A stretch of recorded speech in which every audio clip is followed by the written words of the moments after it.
Hi. All right, Matthew. Nice to meet you, man. Nice to meet you too. Where are you coming out of? I'm in St. Pete. Okay, right on. I'm in Kansas City, Missouri. So landlocked, nothing to look at. We just have each other. Yeah, yeah. Well, I have the Bay, so I really enjoy it actually. Yeah, that's good. I always wonder that whenever I go, like I went to Colorado this summer, my wife and I were like, do they realize what they get to look at all the time? We were staying with friends. And they're like, yeah, I mean, there's a level of desensitization. You get desensitized, but at the end of the day, it's like you're cognizant. It doesn't go away, I wouldn't think. Yeah, I lived in right in Southern California for 3 years, and the mountains are just like I loved it. And then I Yeah. also lived up in Vancouver for 4.5, and the mountains up there are a lot prettier. Yeah. And you just like I would never get sick of it ever. Yeah. Yeah, that's awesome. It's good to hear. Well, hey man, before we dive into your life and your work, I want to know, how did you survive the last 3 years with COVID? How did you get through that period? And how has it changed you now that we're in this kind of post-pandemic era of our lives? Well, I'm certainly on the train that I believe our natural immunity is the best case, and I was happy to take my chances. I work on my health every day. I think that that's kind of the foundation for our life, that we live here, and so. Uh, Realistically, I would say how did I hold up? I did good. If anything, it just kind of reinforced my beliefs that our health is critical to our quality of life. And it made me very aware.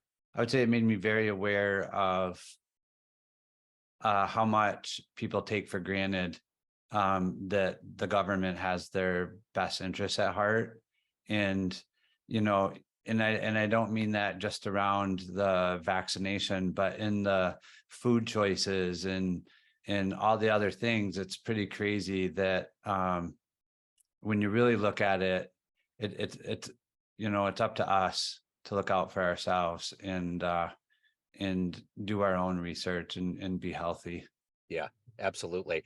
So let's get to the heart and soul of what you do on a daily basis. I'm going to put you in front of a bunch of third graders at a career day. One of the kids looks up and says, "Hey, what do you do for a living?" How do you answer that child? To Because they wouldn't understand what I do. I would say because I do two things. So one, I have a business that we help people's websites sell more. And secondly, I actually coach men on emotional intelligence. And so I would say probably when I'm talking to a young person, um, I help people learn how to love themselves more and to do it in a way uh, that also helps them love other people as well. So when you were in that position in the third grade, what did you want to be when you grew up? What did I want to be when I grew up? I actually wanted to be a Navy SEAL. Okay. All So right. yeah. So let's go back to your childhood. Tell me where you were born and raised, and what were some of these seeds that got into you to want to help others now? I was born and raised in Ann Arbor, Michigan, Okay. and then moved up into northern Michigan as a younger child. And it was back in the 70s. And so um, yeah, there wasn't a lot of awareness back then. My dad, uh, he was very engaged and played with us a lot, but he also had a really bad temper. And so we never knew which version of him we were going to get. And so there was quite a bit of physical abuse. And my mom was 18 years old by the time she had my brother and myself. And so she was very young, um, was also I would say, a victim of that abuse and saw that happen to her kids. And so she was emotionally checked out.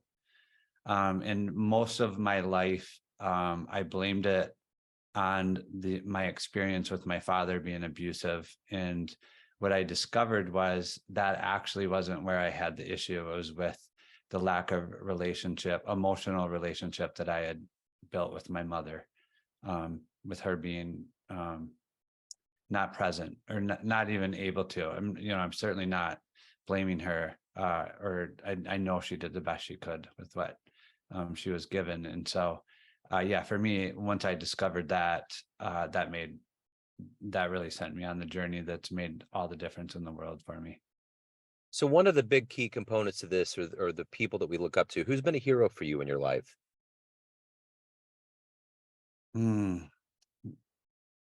Man, it's always, I would say, ever since like high school, I really resonated with Tony Robbins, and just that there's the human potential.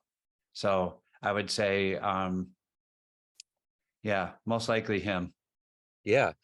So if you could meet anybody alive on the planet right now and spend some time with them, who would it be? Probably Elon Musk. Well, I've actually met Tony Robbins and okay. really enjoyed it. Yeah, I would say probably Elon Musk. What would be the one thing you would want to ask him?